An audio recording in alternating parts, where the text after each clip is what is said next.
نکاح کے لیے پہلی بیوی کی اجازت لینا شرط یا ضروری نہیں ہے،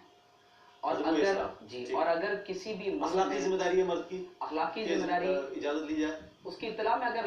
یعنی ایک بات کو لایا جائے تو یہ ایک الگ بات ہے، اس کو اطلاع کر دی جائے، لیکن شرعی طور پر اسلام میں اس قید کو یا اس شرط کو عائد کرنا یہ ناجائز ہے۔ اس لیے پاکستان میں یا دنیا کے کسی بھی ملک میں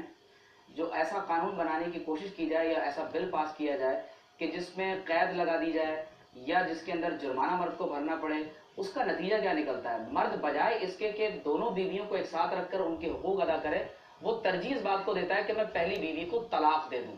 اس کا نتیجہ یہ نکلتا ہے کہ آپ دیکھیے کہ طلاق کا ریشو بڑھتا چلا جا رہا ہے، اور سب سے زیادہ مسائل جو ہمارے پاس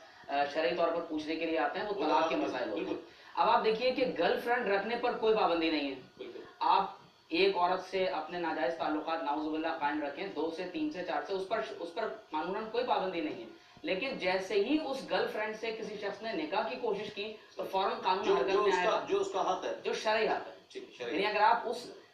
اس رشتے کو اگر آپ ایک قانونی اور شرعی ضابطے کے اندر لانا چاہتے ہیں تو فوری طور پر اس پر جو ہے وہ پابندی آ جائے گی۔ لہٰذا میں یہ سمجھتا ہوں کہ چائلڈ میرج کا قانون ہو کہ 18 سال سے کم عمر کا لڑکا یا لڑکی شادی نہیں کر سکتا۔ آپ کو یاد ہوگا کہ کراچی میں ایک واقعہ ہوا تھا کہ 2 لڑکا لڑکی نے ایک دوسرے کو گولی مار کر ایک اسٹوڈنٹ قتل کر لیا، اسٹوڈنٹ تھے۔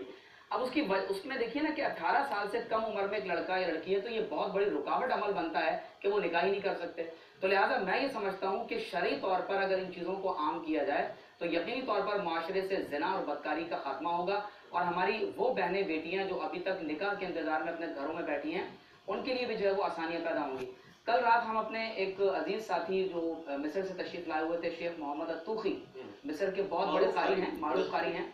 اور ان کے ساتھ ہمارا ایک جگہ ایک ڈنر تھا، تو انہوں نے عجیب و غریب بات مجھے بتائی۔ اب آپ دیکھیے کہ یہ مسئلہ زیادہ تر ہندوستان اور پاکستان کے مسلمانوں کا ہے۔ اگر آپ عرب ورلڈ میں چلے جائیں تو وہاں پر مرد ایک سے زائد نکاح کرنے پر فخر کرتے ہیں، اور ان کی عورتوں کو بھی فخر ہوتا ہے کہ میرا مرد اتنا طاقتور ہے، اتنا پیسے والا ہے کہ وہ ایک سے زیادہ عورتوں کو افورڈ کر سکتا ہے۔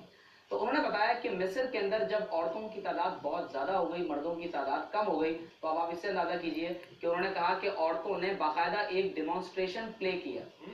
انہوں نے احتجاج کیا، پروسیشن لیڈ کیا، اور وہ پلے کارڈ لے کر کھڑی ہو گئی اور مردوں سے کہا کہ تمہیں کیا ہو گیا ہے کہ قرآن نے کہا ہے کہ تم 4 شادیاں کرو اور تم 4 نکاح نہیں کرتے۔ تو اب آپ اندازہ کیجئے کہ جہاں پر میڈیا میں ایسے ڈرامے بنائے جاتے ہیں، ایسی فلمیں بنائی جاتی ہیں، ایسے جب وہ یعنی کریکٹر تخلیق کیے جاتے ہیں، دیکھ رہی ہوتی ہے تو چاہتی ہے دوسری والی کا ویسے ہی کام کرتے ہیں۔ جی۔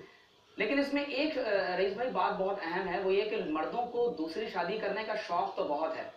لیکن وہ عدل کا راستہ اختیار نہیں کرتے۔ وہ پہلی بیوی کو جس طرح سے سسکتا ہوا چھوڑ دیتے ہیں، اس کو معلقہ چھوڑ دیتے ہیں، لٹکتا ہوا چھوڑ دیتے ہیں، اس کے بچوں کے حقوق پورے نہیں کرتے۔ تو میں یہ سمجھتا ہوں کہ مردوں کو اگر دوسری شادی کرنے کا شوق آتا ہے تو انہیں پہلے یہ بات پیش نظر رکھنا چاہیے کہ آیا کہ وہ اپنی بیوی کے پہلی